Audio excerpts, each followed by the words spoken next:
You're going to want to stay tuned because I'm going to show you how to make a custom corner computer desk using leftover wood flooring.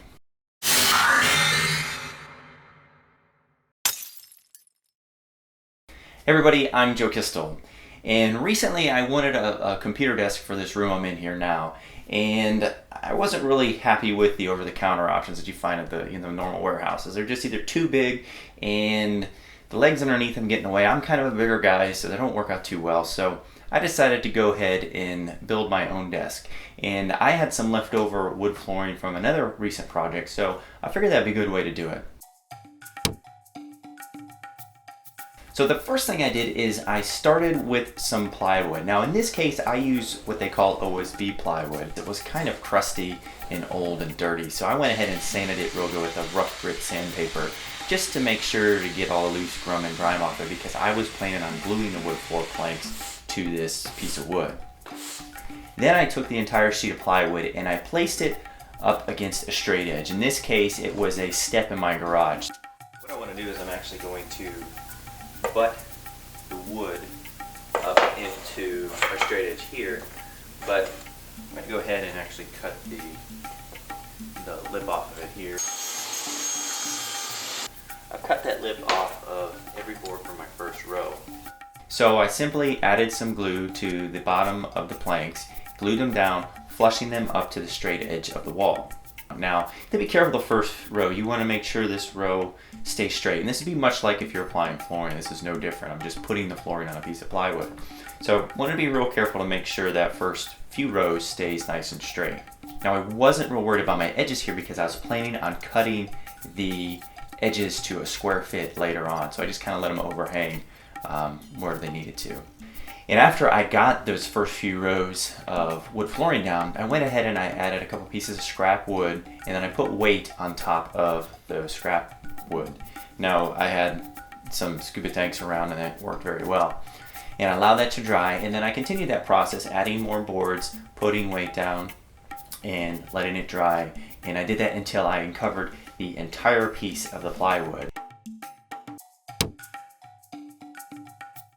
My intent was to make something low kind of profile, out of the way, but yet comfortable enough so I could work and put my computer and do all that good stuff. So I went ahead and I marked a few of the studs coming out of the corner using a stud finder, and I marked those studs with painter's tape.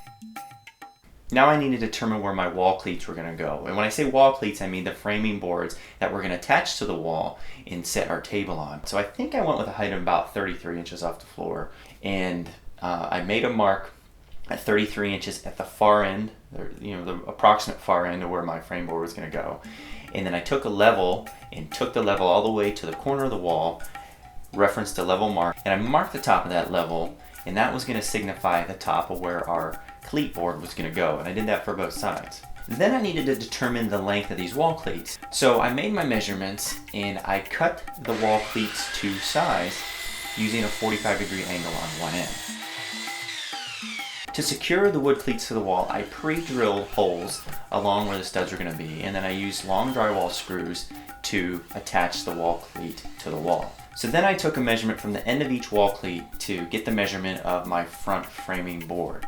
And once I get the measurement, I cut this piece to length using 45-degree miters at each end.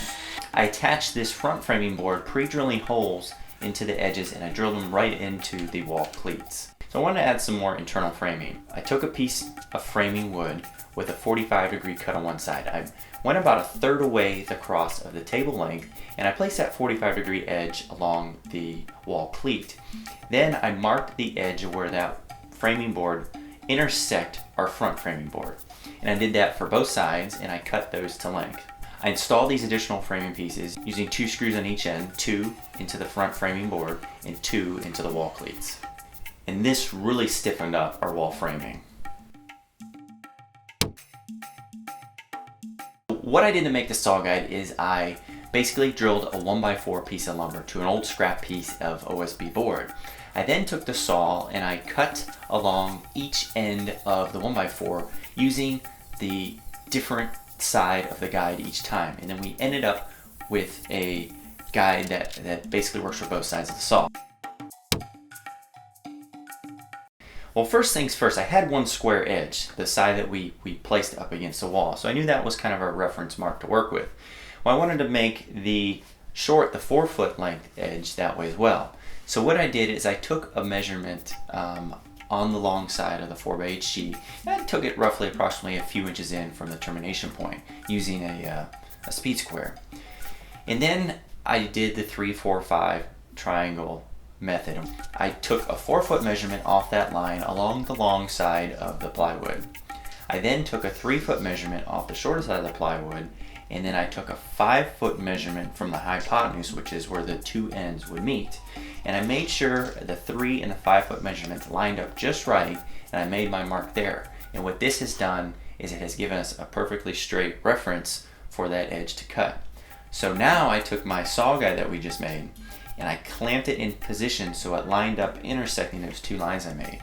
I made my cut, and now I have a perfectly square edge perpendicular to the long side. So I wanted to cut the board roughly in half. So I took the measurement, let's say it's 4 feet in this case, and I took 2 measurements, one on each side of the board, and I made marks. And again, I took my saw guide, I lined it up with those 2 marks, and I went ahead and made my clean cut along those sides. And now I have a perfectly square piece of wood flooring to work with. Alright, so now I needed to cut the triangle out of the wood square we just made. So to do this, all I did was transfer the measurements from the wall framing to the square plywood flooring piece we have. And I made my hypotenuse line on the underside of the flooring plywood combo because I wanted to cut it upside down. The reason being is the way the saw goes, it lessens the likely tear out on the finish end. So that's why I cut it upside down. I took the saw guide, clamped in the position it lined up, and I made that cut, and that left us with our perfect triangle, set it in place, and it fit perfectly. So now I needed to make a face for the front triangle framing board. So what I did is I glued several pieces of wood flooring together 2 rows deep because that happened to be the width of the area needed to cover. And I allowed that to dry, and then I cut it to length and I attached it to our front framing board using screws, glue, and temporary clamps.